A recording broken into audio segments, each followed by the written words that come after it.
Welcome back to Behind the Brim, where we go inside the mind of scratch golfers, club champions, and industry experts. Our goal is to uncover insights that'll help you lower your handicap and enjoy the game of golf even more.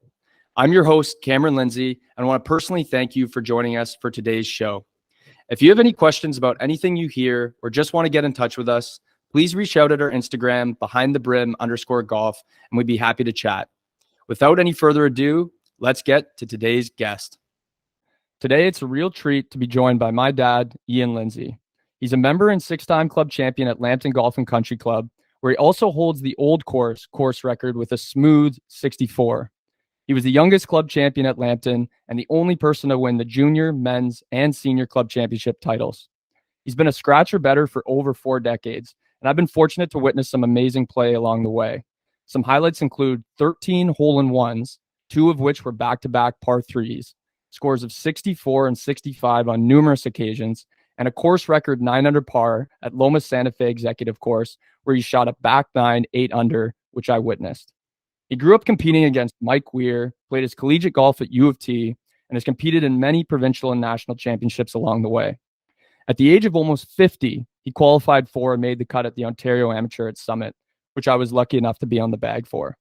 He still competes on the provincial circuit and is one hell of a member partner at Lambton. He's semi-retired from his career in real estate development, which was invited more time to dial in his already lethal scoring irons.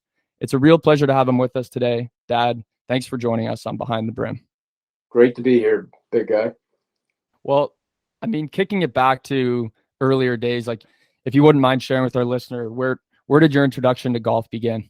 Sure. That was the Lindsay family had a cottage on Cameron Lake in the Kawarthas, and there was a little 9-hole golf course that my parents used to play on the weekend. They'd go out and play 9 holes, and I would tag along sometimes with my sisters.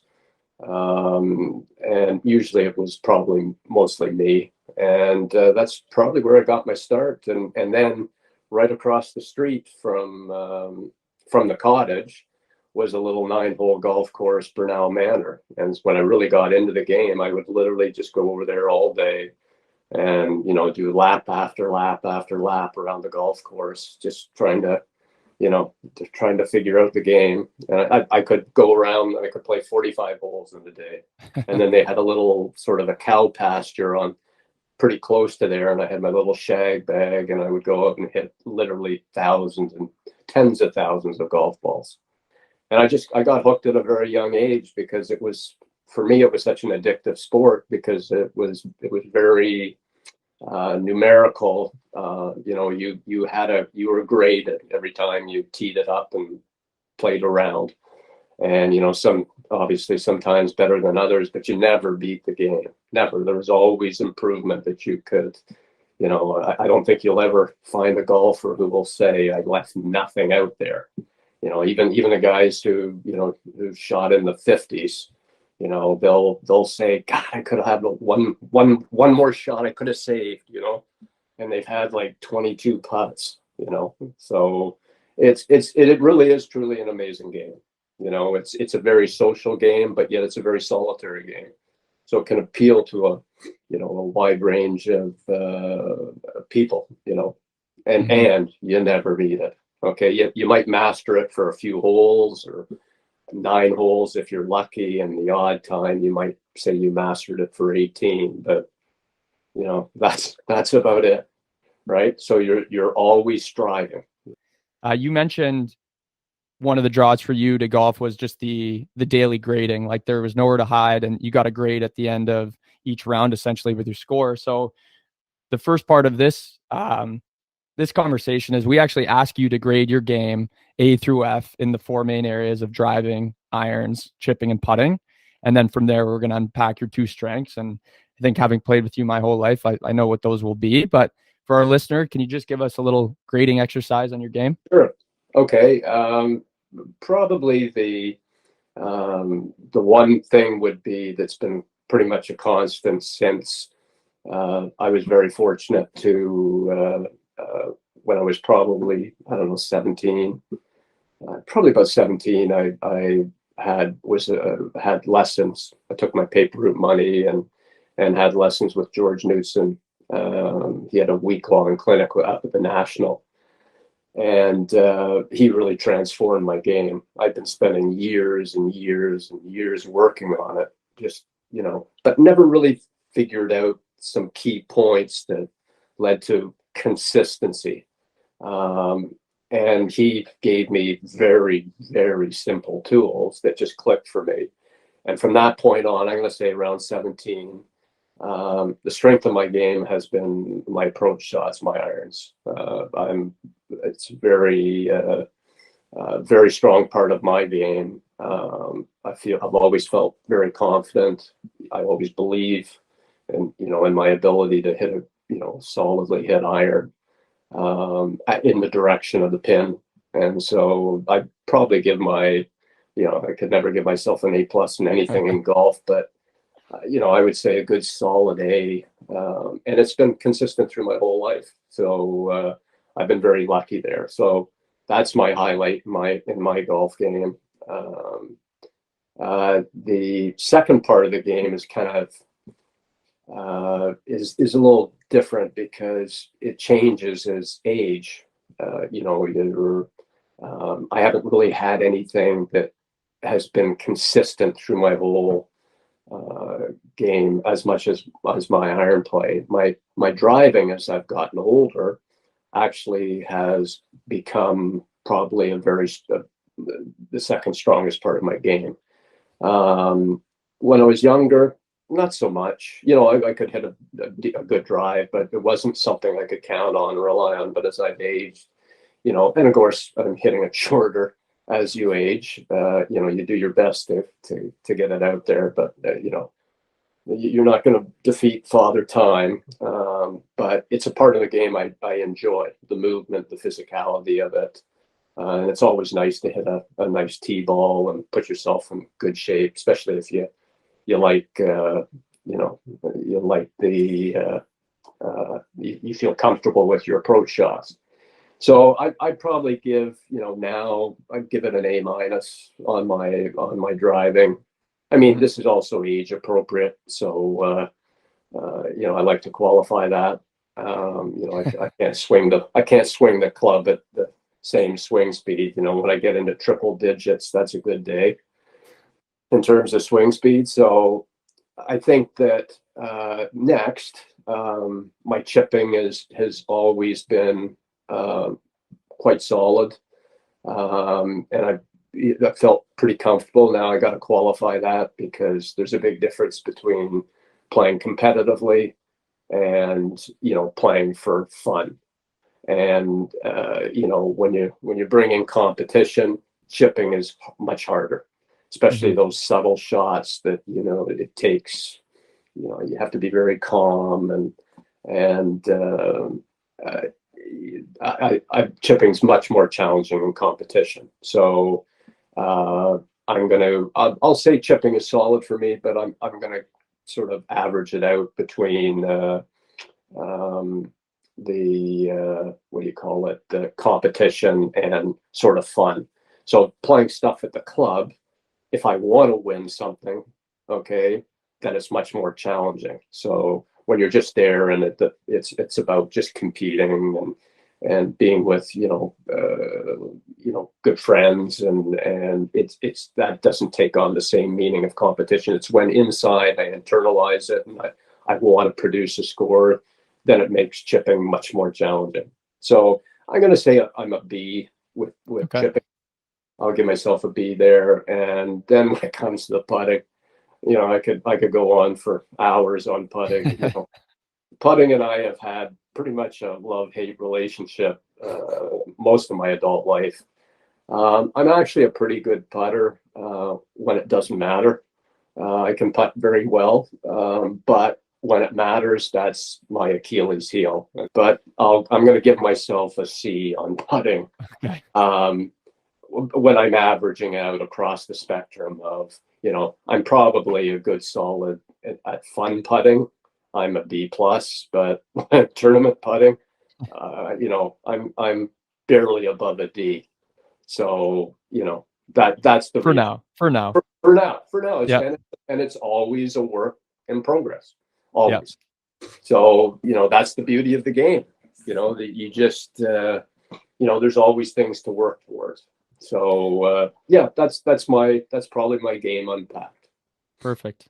And Well, and a, thanks a for, funny little when Dudley Jones was the pro at Lambton, and I had a good relationship with Dudley. And I was down in Florida one year, and there was a gentleman. I think his name was Ryan. He played on the senior PGA Tour. I think he was a bit of a journeyman, but he played on the senior PGA Tour. And Dudley was showing me off, how he was hitting the ball. This is when I was young, and I was hitting the ball reasonably quite well at the time. And the guy comes over, and Dudley says, here's Ian. He's a good player at Lambton, one of the good players at Lambton. And the guy watched me hit the ball for about 5 minutes, and then he turned to Dudley and he said, "He can't putt, can he?" And I kind of looked at him with a little smile on my face and kind of shook my head. Yeah, yeah. So there's a million guys who can hit the ball. yeah. There's very few guys who have the fortitude to sink a 5-foot or a 10-foot putt when it matters. I mean, that's ultimately what tournament of golf is about. Is the guys who can do that. Those are the guys who are standing on the podium, right? Well, let's get to your iron play, because you don't amass 13 hole-in-ones and a 9 under score at an executive course without absolutely peppering flags for most of your career. So I really want to unpack the skill set of your game. I knew you were going to say irons. I've seen it my whole life. So just to dive into the topic of irons, give us some of your fundamentals for successful iron play for you. Again, the fundamentals for me with hitting a good iron is about body awareness and spatial and pin awareness. So when I had those lessons with George Knudsen, he really did a very simple drill with me. And I didn't really understand it at the time, but, with George, he was a very quiet guy, but very firm. And he just did what he said. So at the National, in the middle of the range, there was this big old oak tree, just massive, right about 100 yards out from where the hitting area was. And he just had me hit an 8-iron, 100 yards at that flag. And he had me do it for 3 straight days. And what you realized, and I really didn't realize it at the time, it's just more as I got older that I really understood what he was trying to do. He was trying to develop tempo, and rhythm and balance. And so if you're hitting a club, we've all done it where we get into trouble. You hit it off into the woods, and you've got say you got 170 yards in, but you got to hit out a 4-iron or a 5-iron. You got to keep it low, and you got to try to run it up the chute. It's a shot that's actually not easy to hit because you have to have the right tempo. You're not swinging a full club, and you have to sort of gauge what that tempo is. And you're actually trying to hit it with, correct flight, but a little lower. But you're taking, 20% off of it. And so what that drill did is it developed a sense of rhythm, tempo, balance. And so it was something at the end of the 3rd day, I remember he said, "Okay, now hit at the 150 flag." And as soon as I did it, that's when it clicked for me. The sort of my understanding, my very simple understanding of the game of golf. And so it's something that, I only have in my tool chest when it comes to golf, things that it's just a half dozen things. That's it. And it's all about feel and sort of positioning at the start of the swing. Once I get into the swing, it's just more of I'm not thinking about my backswing, where I'm going to. What I'm thinking about is where I'm going to once I've struck the ball, which is obviously the target. And so it's this, the golf swing is sort of a transfer. There's obviously a little bit of transfer of weight, but in a manner that's very stable. And so you do go to your right side, some people will use that as a big focus. I want to get your weight and torque and stuff. And for great players, I'm sure all that matters. But for a reasonably decent player, the idea is to keep it simple and repeatable. So for me, the fundamentals of hitting iron play is, I want to have just a good grip, and a good, very neutral grip, so that my hands don't get in the way. Okay. I don't want to feel like I'm manipulating. Like, I don't want to feel my hands at all. Okay. The hands, yes, they hold the club, but there's no focus whatsoever on the hands.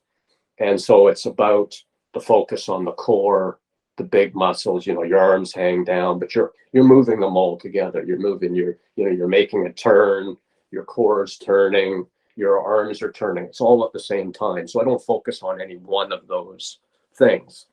And for me, it's sort of a little bit of a loading on the right side. And as you get older, it's much less so, because your body can't, the torque, when you're younger, you can really create a big torque on the body. As you get older, that's not so good for you.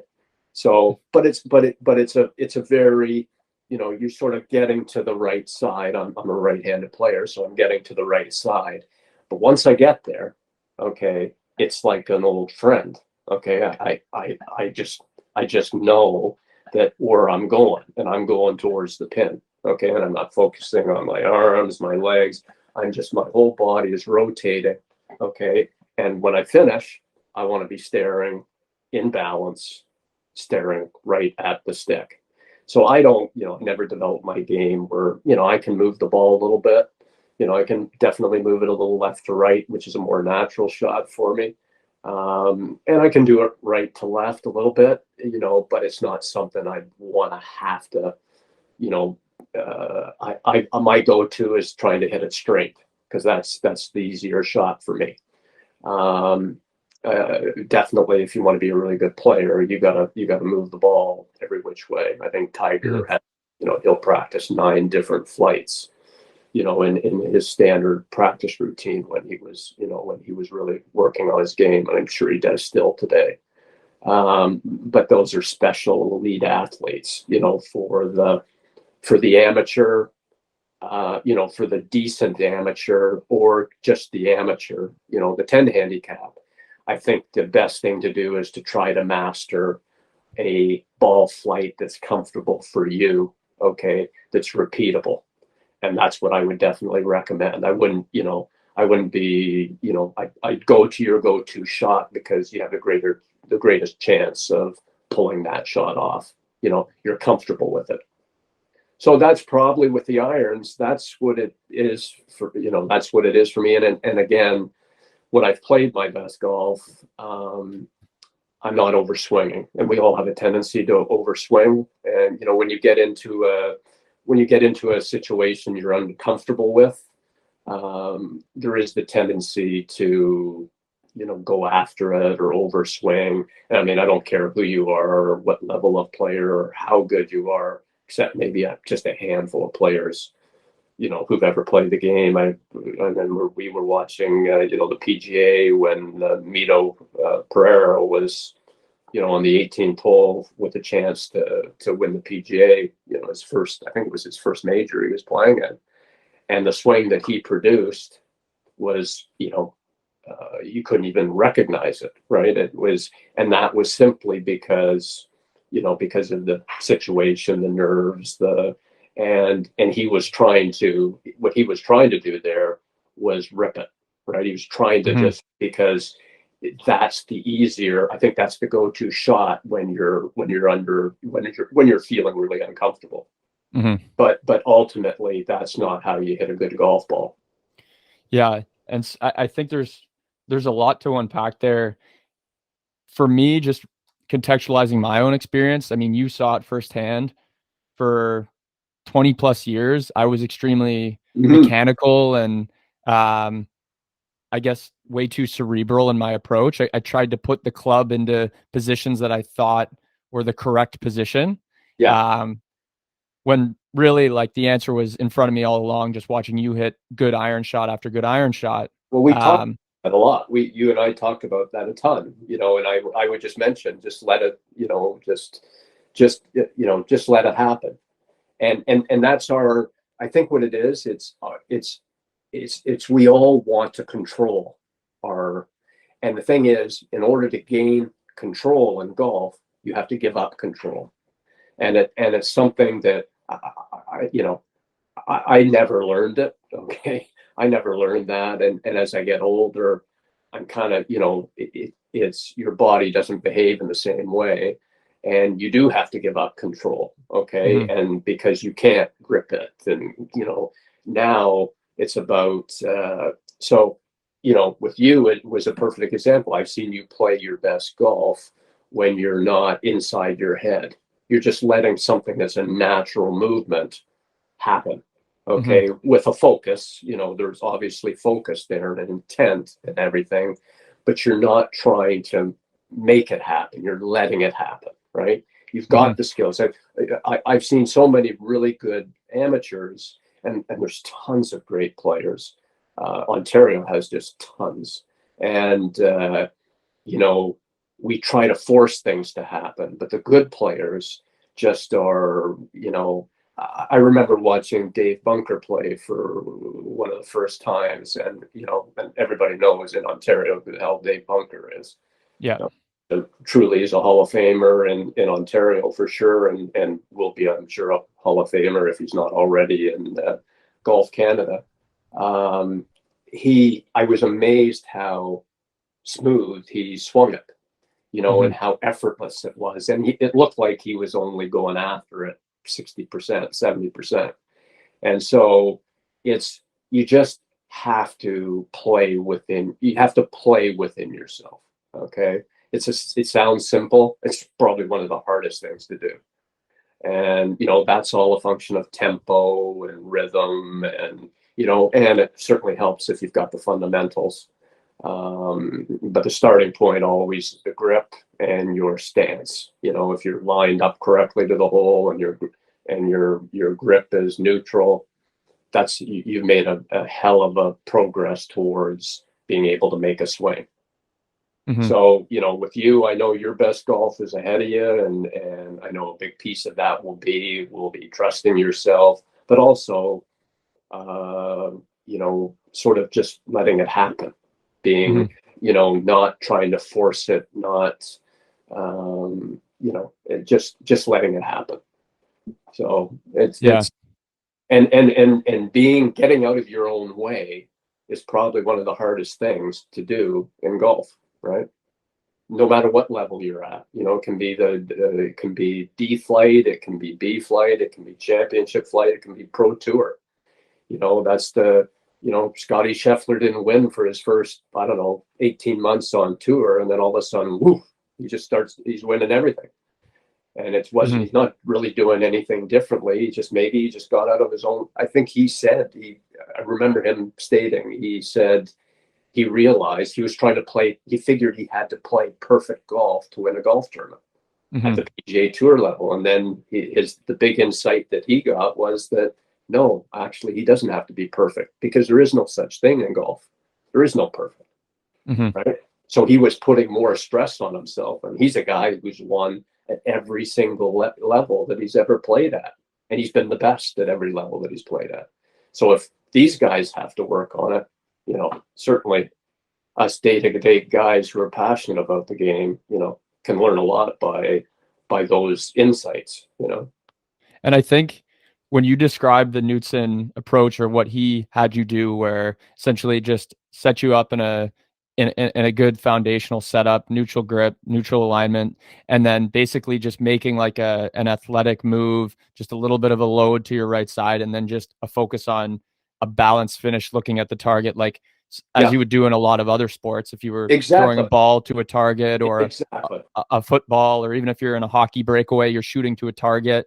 Yeah. um, and when you just said getting out of your own way, that phrasing, I think, just really strikes a chord with me, because for the longest time, like we just said, I was I was so in my own way. I was trying to make my golf swing look like the guys certain guys I saw on television, and I thought that was the answer. And I was forcing the issue. Like I'm forcing my body and my club into spots that it's not where my body wanted to go. And I had no awareness of what am I actually trying to do? Okay, I'm trying to move this ball towards this target. Like you said, spatial awareness, target awareness. I had none of that. Yeah. And so when I got to the point where I finally just said, I'm just going to adopt your approach and Knutsen's approach, where just focus on a few simple fundamentals, grip and alignment, keep an eye on ball position, and then it's a target game. And I'm just almost going to react to a target. Like I remember you or Knutsen saying in his book, if you set up in a good spot and you finish in a balanced finish facing the target, like not a lot's going to go wrong in between. Exactly. And golf is a game of misses, right? It's about, if you do those fundamentals, like you said, you set up square, you've got awareness of your target, you've got a neutral grip, and you finish in a correct position. It means that, not a hell of a lot can go wrong. You might be on the right side of the green, you might be on the left side, you might be a little short, but you're still going to be in a position where you haven't, you're not out of position that much. And that's really about, when you listen to pros talk about the game, they're focusing on, they want to know where the miss is. Okay. Because they want to make sure as they know, they're going to miss lots of shots, that they're going to be in a position that they don't short side themselves. So they don't make the game even. They want to be in a position where they have a much greater chance of getting up and down and salvaging a par. So, if they're talking about it in that level, about, they're focusing on where their misses are going to be, where do we want the miss to be? It just tells you that it's not a game of perfect. And I think we all, especially amateurs, we focus way too much on the results. Okay. And, the great, the really well hit shot and stuff, because just very few shots are hit really, really well. Hogan was the one who said, I don't know, he had a handful of shots exactly, a small handful of shots exactly the way that he wanted to in a round. I know I don't hit many, the misses they're acceptable. Okay. But ones that I actually go up and literally can kick it in with my foot, they don't happen, No. They're not happening all the time. So, it is a game of misses. So it's, you're just trying to, develop these just general approaches to the game that are also, I can't tell you, probably the most common thing I'll say to guys I'm playing with who ask me about the game, who have come to the game and who haven't played for a long, long time, or trying to get a little better at the game, is that they just have too many thoughts roaming around in their head. And it's, when you're making a swing in a split second, you just can't possibly, the brain and the body can't coordinate, those little subtleties. That's what practicing is for. When you're on the course, you don't, you have to let it just happen. It has to be there. And you just, so you just develop your own routine that works for you. And then when you go to the course, just, that's all you do. You don't try to work on your game on the course, in terms of the goal is to get it in the hole as few as possible. And so the less you're thinking about it and trying to force it to happen, probably the better your results are going to be. And in my own experience, I've found, like you said, in a split second, it takes 1 second from the time you take the club back to impact. I only have enough, maybe it's just my brain, I only have enough focus to be able to think about one thing. And for me, it's become the target. Like if I start introducing other thoughts, I almost, in my mind's eye, I lose the target, and then I lose the intention of where's my energy going, where's my finish want to be. Like I don't have enough bandwidth for more thoughts than that. It's in 1 second. It just, I can't have that focus. For me, what I do is when I set up, I'll start off behind the hole, take my grip behind the ball, I'll take my grip, I'll look at the hole, just sort of saying hello, I want to come shake your hand. Okay. And then I walk up square my stance so that I feel I'm square without changing my grip. Okay, set it in the slot, and really all I'm thinking about is, okay, I just want to make it, have nice rhythm, but I'm only thinking about getting through the hitting area towards the target. So I'm not even aware of the backswing. It's not even something. It goes back, but as when I'm set and it's back, then all I'm thinking about is towards the hole. I just want to make sure I don't, I get through and I'm transferring my weight towards the hole. Mm-hmm. And I'm not thinking about the club, not really thinking about the grip. I'm thinking about my whole body, the whole body positioned, finishing at the hole. And that's it. And I mean, it sounds ridiculously simple, but I can't really think more than that.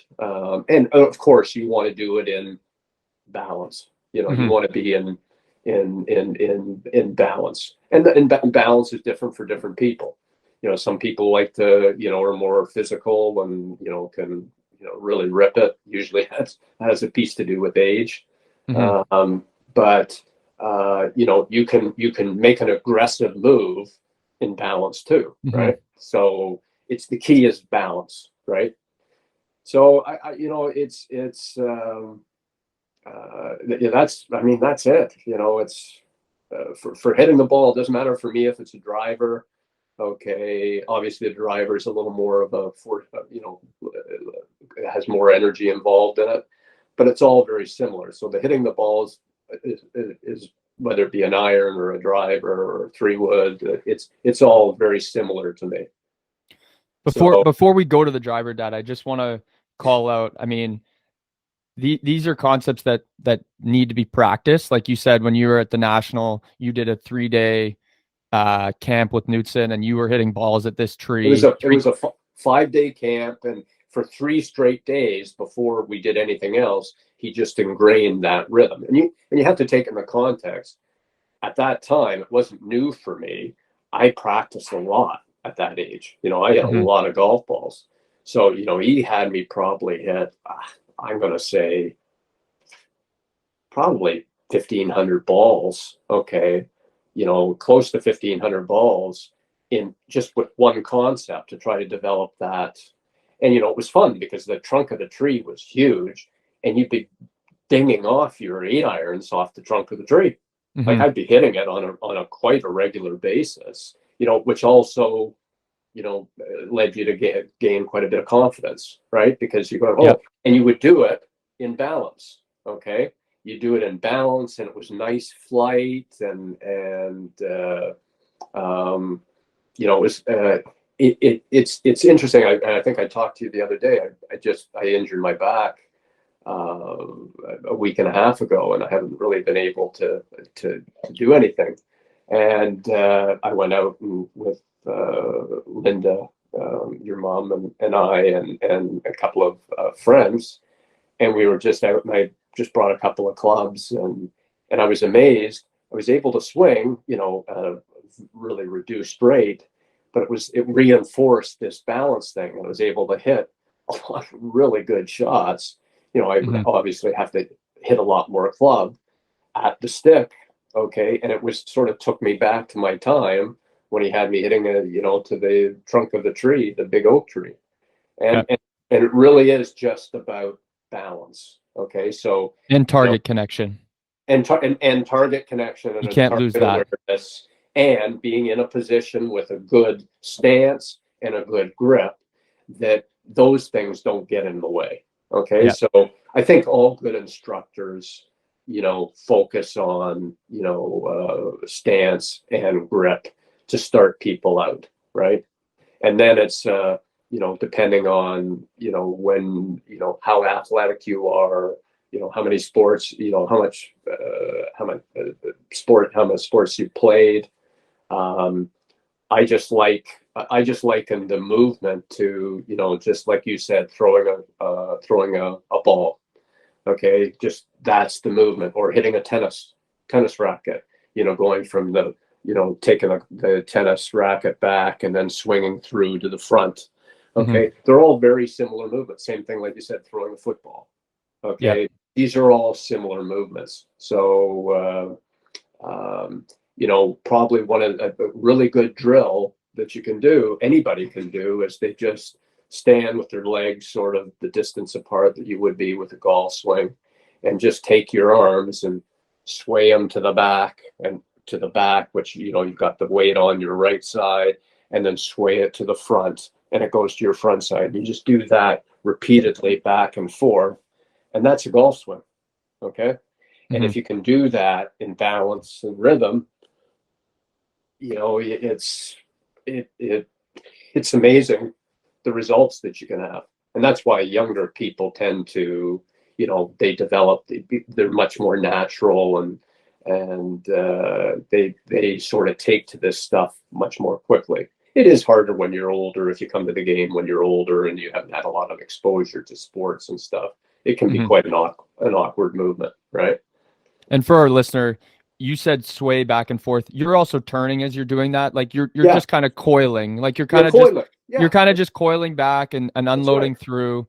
Yeah. And something I think that's neat to point out is you stressed this to me when I finally was in a position of ready to ask for help, was the ball just gets in the way. And you kind of expressed this with your swing thoughts, where I think I used to hit at the ball, and you go, like you said, you swing through the ball to this, like you swing your whole body through the ball towards this target and balance, and the ball is just an obstruction that kind of gets in the way, and it's so obvious when I watch you play that the ball is not the end destination. The end destination is like a poised finish staring down the target. That's right. And that's something that I often see people who are new to the game, which makes sense. You know, if I'm new to the game, the idea is to, you know, you look down at the ball and you want to move it forward. So obviously you're going to direct your energies at the ball, because you're taking, you know, you're hitting it with an instrument and you want to, you know, propel it forward.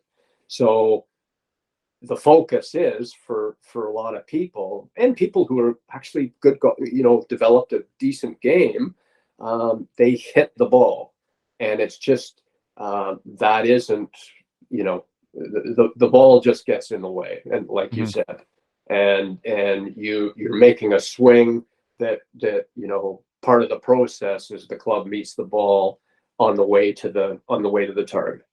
So it's that, you know, the end point is the, you know, where you finish, you know, you've taken the transfer of weight from your right side for a right-handed player, and then you transfer the weight, you know, you coil to whatever degree you can coil to create a little more torque, to create a little more power.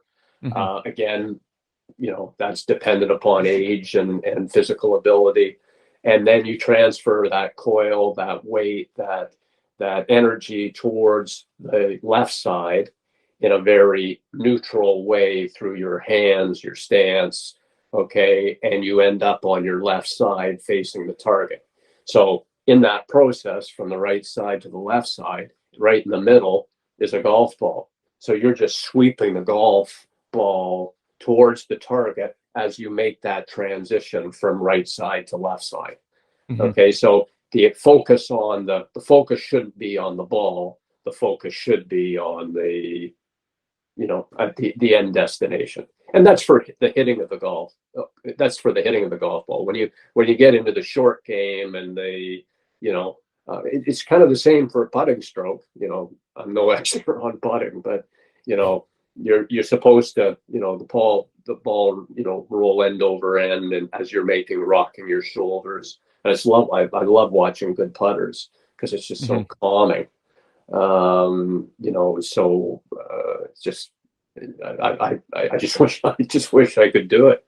You know, the chipping, there is an element of hitting at the ball, okay, in different circumstances, and so that's the variability of the game. So you don't necessarily, you know, if you're in the rough, you know, if you're in deep rough around the green and you need to just pop the ball up, sure, you're hitting down on the ball at a certain angle, and you know, and then not necessarily, you're not following through. You know, you drop the club on the ball.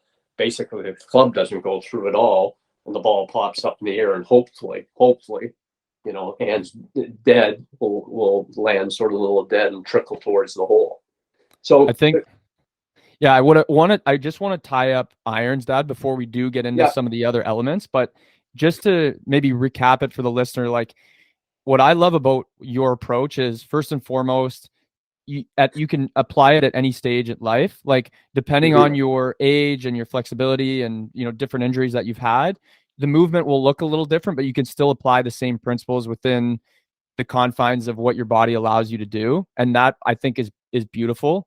And then the other piece you talked about, where I love the idea, and this was one of the most powerful things for me, was the hands, the arms. They're almost just passengers through the motion of the body and the swing. Like there's no conscious involvement of the hands and wrists and the arms. And I think that's a really common theme that I see with players that are trying to get better, is they start trying to manipulate their hands and arms, and they say, do I cock my wrists, and do I roll my yeah, forearms, and where do I put my right elbow? And there's so much focus on what the hands and arms are doing. yeah, And with your description of how you make the move at the ball, it's just a very coordinated uh gathering, a transfer of energy, gathering of energy on the way back, and then you're just moving everything through in unison, and there's no conscious involvement of the hands and the arms and all this stuff. And the idea of the hands and arms being passengers for me was so powerful, because I used to try to manipulate them, and it was just not a successful approach for me. So I just want to call that out for the listener. And also, the best way to practice is to do the drill that my dad shared, that you shared earlier, Dad, was get on the range, find a target that's 75% of your full club, or yeah, 66%, or somewhere yeah, between 2/3 to 3/4 of the distance of your full shot, and yeah, make 3/4 swings at that target. And you will get the sense, I did this after you told me it, you will get the sense of, okay, this is balance. This is what a natural weight transfer should feel like. This is how you finish in a poised position at the end. Like it almost forces you, it gives you immediate feedback on how you're doing, how you're performing that yeah. exercise, and it helps ingrain it. So for our listener, do that. Like that's a super effective drill. And a great thing to do is, like, if you ever do get the chance and you go and watch a PGA Tour event, you go to the practice range and watch these players, and any of them, okay, you can watch because they're all absolutely fantastic. How they start to warm up, and for most of them, almost all of them, it's about, you'll see they're just trying to establish rhythm, and they'll take out a wedge, and then they'll just hit the wedge very gently, and they'll take a mark maybe at the end of the tee. They're 40 yards, and they're just trying to land them out there, and then they'll move up and up. And one of the things that I remember seeing was watching Tiger, and I think it was with you. We watched him practice at the Glen Abbey many years ago, and I was always astounded how, when you watch them on TV, it looks like that they're swinging it at a million miles an hour. But when you watch them in person, okay, it's amazing how smooth it is, and actually how much they are swinging within themselves. Mm-hmm. That's what I found always fascinating, is it kind of looked effortless. Okay. And it was not about, you know, expending a ton of energy. It had such great tempo, great rhythm. And there was busting the ball. I remember at the end, he was busting like a driver, 300, carrying it 300 plus yards through at with a little bit of a tail on it. But it looked like he was just waving a wand at it. Right. Yeah. So it really is, if you do that drill that you were talking about there, that George introduced me to, and then all of a sudden you take a target that's a little bit further and just make more of a pronounced swing, but the same tempo and rhythm. Yes, the ball will go further, but the impact on the body and the flight and will feel it will feel very easy. It'll Mm-hmm. feel like you're making a swing in really good rhythm and really good tempo. And that really is what golf, it's about life. How often do we fight? We try to force things to happen, and it's just a lot of effort and whatever. And sometimes you just step back and you just say, okay, I'm not going to try to force this. I'm going to try to shepherd it, through, but I'm not going to, I'm not going to be like a blunt instrument. And Mhm. sometimes, a lot of times, things just go much more smoothly, right? I love it.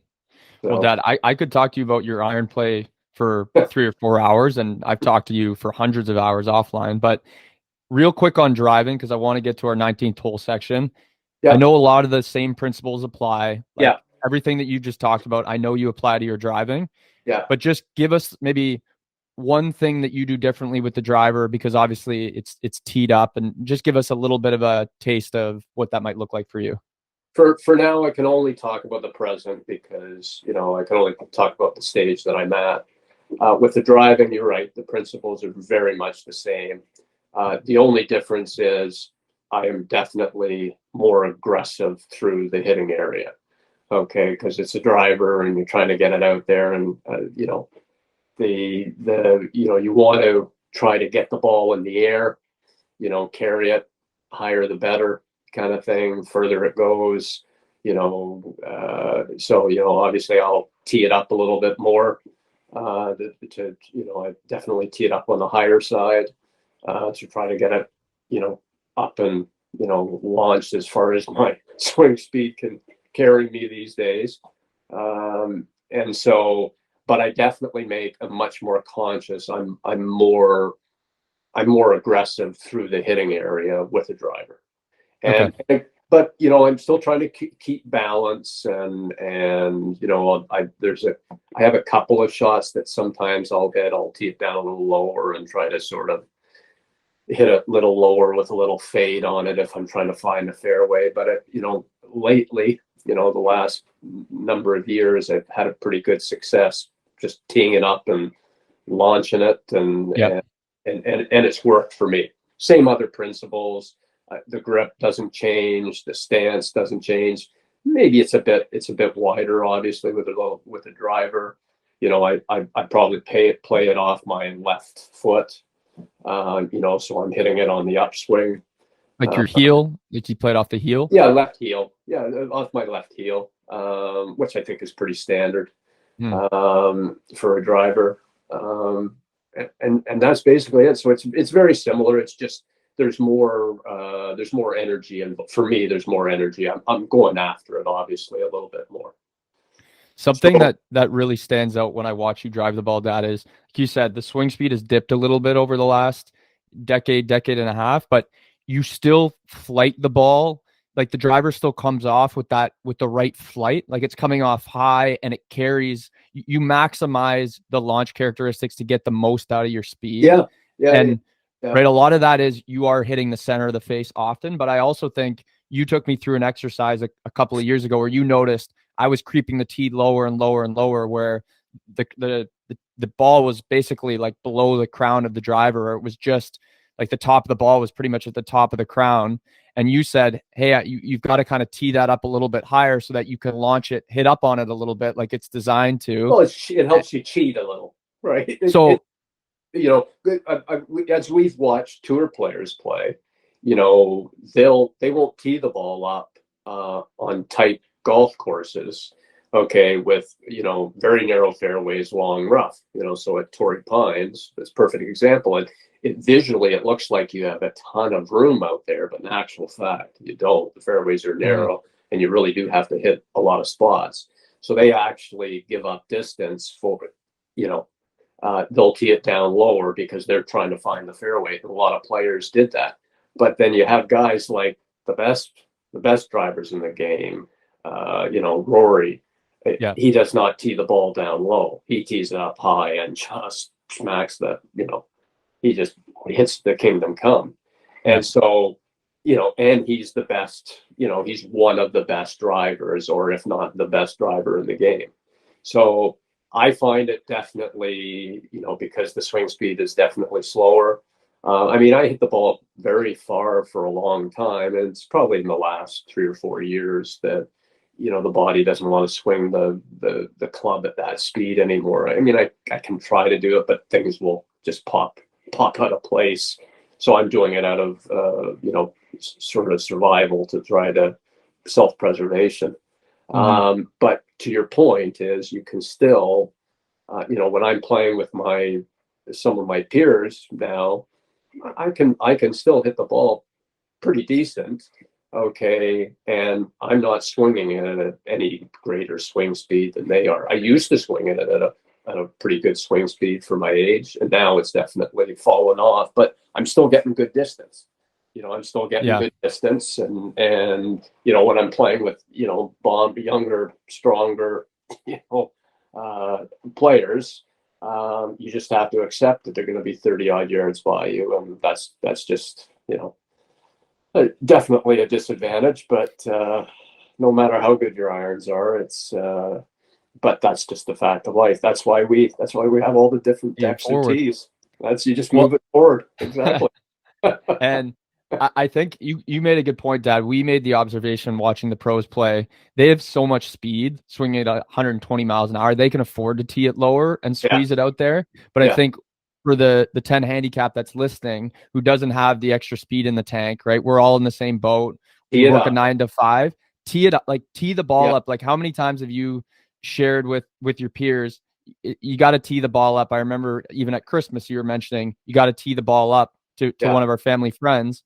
Yeah. And for a listener, in terms of the crown of the driver being the top of the club, how far is the ball above the crown of the driver for you personally?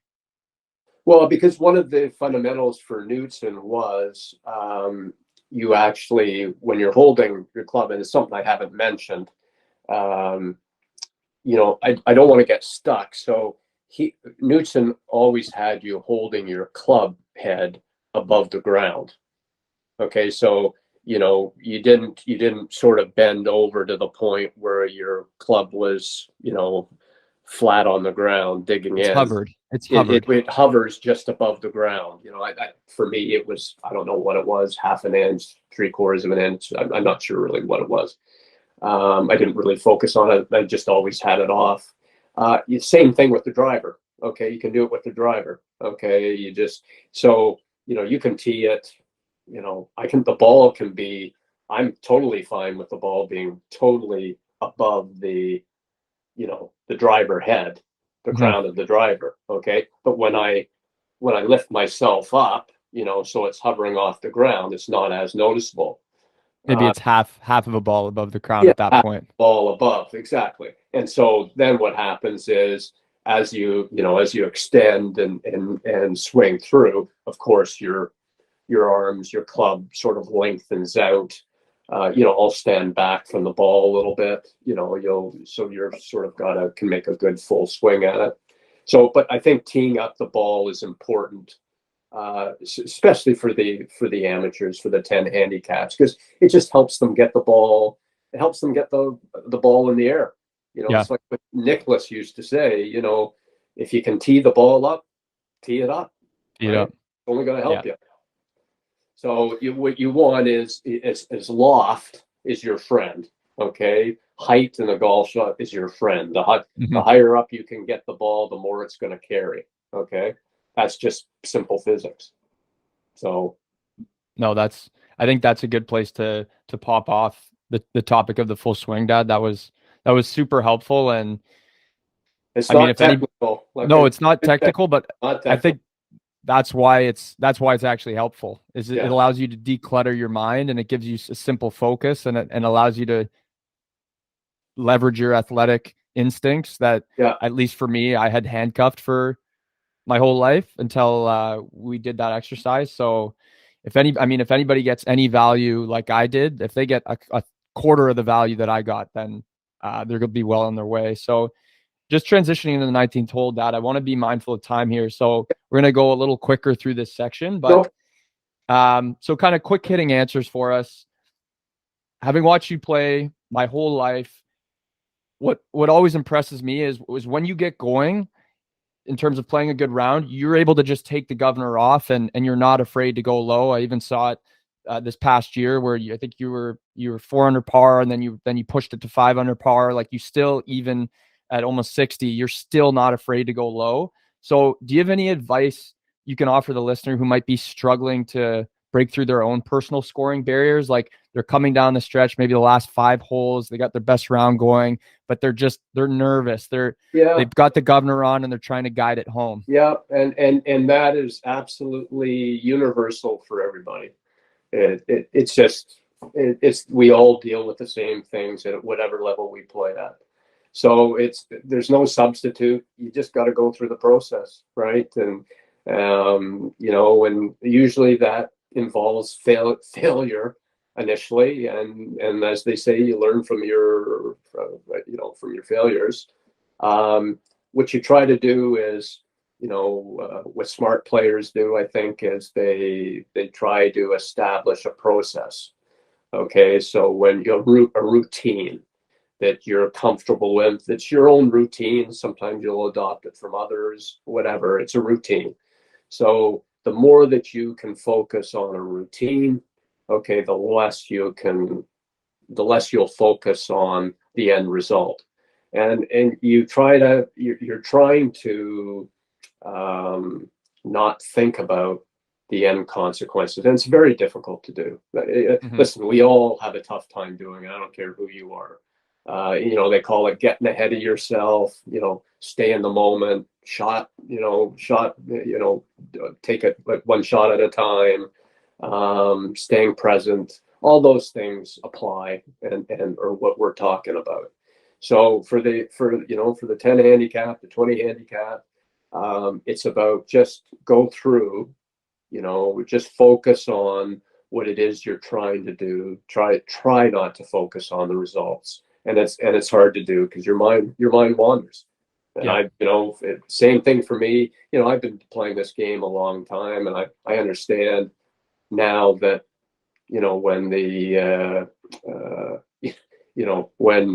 when you get it going, just try to let it go. Like, just try to not get in the way. Just keep on doing what you're doing. I mean, I remember I was playing around at down here in California, Lomas, the big course at Lomas, the par 72. And I really wasn't thinking I was playing probably some of the best golf I've ever played. And I got on the 18th hole, and I was 8 under par, and it was a par 5 finishing hole that normally, you'd have a good crack at birdie, and I was hitting the ball so well that it wasn't even a thought. So I stepped up on the 18th hole. It's a nice dogleg right to left, and I hadn't missed a shot all day, and I wasn't even thinking about it. Okay, but on the tee, I was conscious. I said to myself, you know what? I've never shot 9 under par, and I didn't do anything more than that. I just threw it in and that ball went so far out of bounds. Okay, bouncing off the clay tile roofs, and I wasn't even focusing on, but I just let it slip into my head instead of staying in my routine, not worrying about the results. I ended up hitting the green in 2 and 3 putting for, I guess, what's that, a 66. Mm-hmm. Okay, hit the drive, and I just remember walking off and going, you idiot, right? Because I got in my own way. So the idea is just to, it's to keep in the flow. Yeah. It's like Tai Chi, just flow. Okay. And if you can do that, which again, very difficult to do, the number of times that I've done it in my lifetime are few and far between. So it's a difficult thing for anybody to do. But if you have a routine, that can help sort of maintain your focus.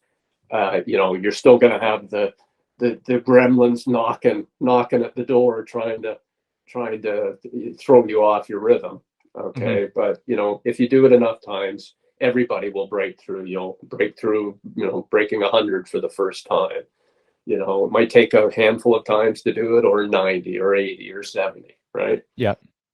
So we all deal with the same issues. So, as you get older, you sort of can put it into, I think, a little bit better perspective. But hey, I'm sure my knees there'll be lots of things that golf will do to me, hopefully in the future, that will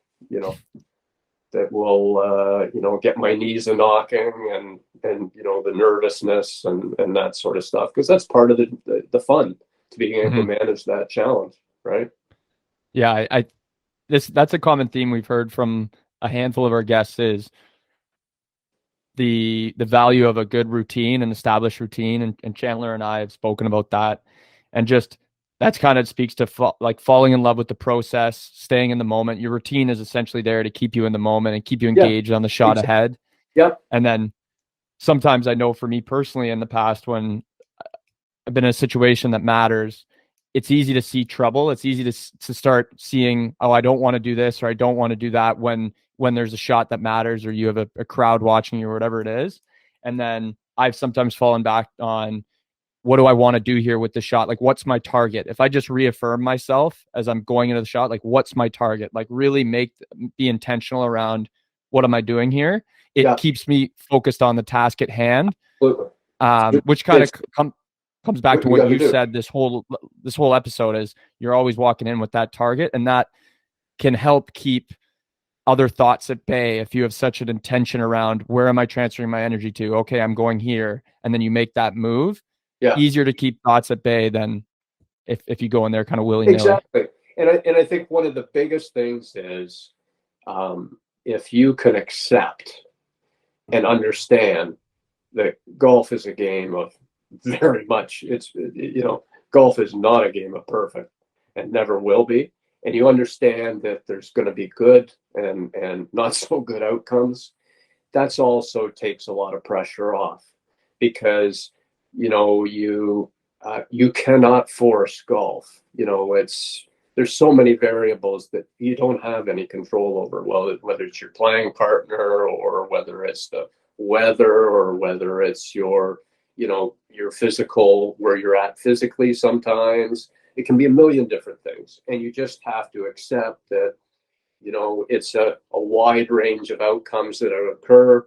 If I stay in the moment and I focus on what I can control, which is only a piece of what golf is about, at least that gives you some comfort level, and then the chips kind of fall where they fall. Mm-hmm. And that can take the pressure off you once you accept that. I know I've talked to you about this a number of occasions. I always knew Mike Weir would be a very good golfer. I never in my wildest dreams thought he would turn out to be as great a champion as he was. But the reason why I thought he would be a good ball wasn't that he hit the ball that well. I mean, he does now, and he developed into a great ball striker. He was the first to say when he was on the PGA Tour, he listened to the golf shots around him, and he said, "Shit, my ball doesn't sound anything like that." So he developed into a great ball striker, but he had great perspective, I believe. He was able to handle the ups and downs of golf, which a lot of people can't do. I mean, how many people get their tour card? Okay, they lose it the first year out there. Okay, then he comes back the next year and wins the tour qualifying, which the Q School is probably the hardest marathon in golf. The way they had the old Q School, the 6 rounds. And so he had he was a phenomenal putter and great chipper. And I mean, he's a pro. He has all the elements of the game. But mentally, he was very, very strong. And I think he understood that ups and downs are part of the game of golf. And I think we all have to understand that. Because whether you're just a weekend warrior or you're a passionate amateur, you just have to accept that there's going to be a lot of up and downs in golf, and you just got to roll with it. Sometimes it's your day. Most days it's not your day. Okay, it's not about you. You're just going to do the best you can in challenging circumstances. But to understand that, like to truly understand that allows you. That takes a lot of pressure off you. It doesn't absolve you of the things that you can control, which is your routine, keeping yourself busy mentally, getting into a comfortable routine that works for you, to go through a process, have a good, strong process. That's incredibly important. But also to understand that golf is just a difficult game. It's just you play outside. Yeah, we play in Mother Nature with variable conditions. The bounces are random. I think like Brad Faxon, one of the best putters, obviously of all time. He said he didn't judge the success of a putt on the outcome, whether it went in or not. He just judged the success on, did I go through a good process and did I make like a good stroke? And that if it hit a spike mark or it hit the lip and burned, like so to your point, if you just kind of focus on the process, go through the routine, and then let the results just basically fall where they may, and then just realize you don't have control over all of the outcomes, then you'll be better poised to play good golf.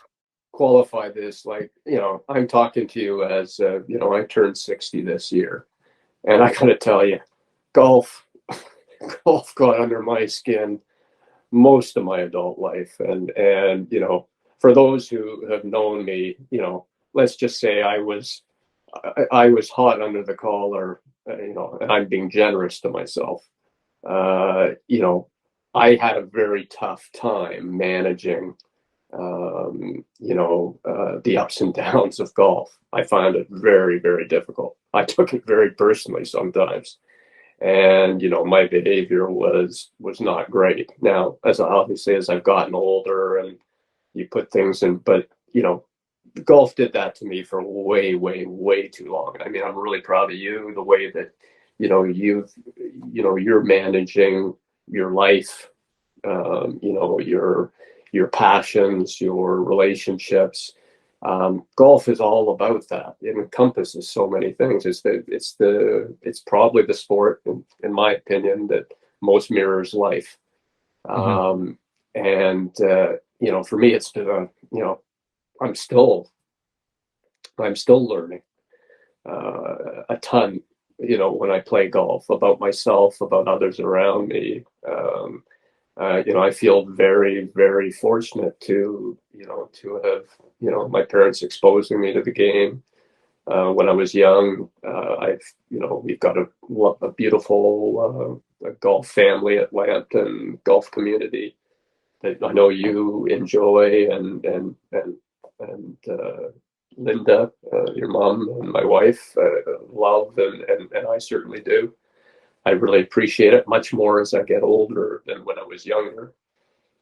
And so, golf is a difficult game, but it's meant to be enjoyed. And, along the way, maybe you have a little bit of success with the scorecard, maybe not. But it's a great time it's a great way to spend some time with good people, and you certainly learn a lot about people on a golf course, that's for sure, because it's a tough game to try to master, that's for sure. Well, you know what, Dad, I think that's a good place to wrap things. Like, I think you summarized the game in a beautiful way there, and I think this is going to have to be there's going to have to be a part 2 here, because I just feel like I've scratched the surface with you, and there were so many questions left unanswered that I still want to surface for our listeners. So with that, I want to thank you for making time for me, as you always do. And you've been, I mean, I will attribute the success that I've had to having you as a mentor, and providing the opportunities, and also shepherding me with these concepts that without this guidance, I'd still be on the range struggling. And so, big guy, thank you. But that's the beautiful thing about the game. It's your journey. Okay. Definitely we spent a lot of time together, which I feel very fortunate having, it's been great that we've been able to do it as a family. But it's your own personal journey. And, believe me, I did Groundhog Day in golf for 20 years, even more than 20 years. And, it's like I said, as I've gotten older, I've realized it's not really about the score. Sometimes it is about the score, for sure. Okay. But it's about much more important things sometimes. And you are on your own journey, as everybody is with golf. And we're all lucky to share this passion, because it truly is a great game. Thanks for joining us on today's episode of Behind the Brim. We'll be releasing podcasts every Monday. And if you want more golf content, follow us on social at BehindTheBrim_golf on both Instagram and TikTok. Hope you have a great week.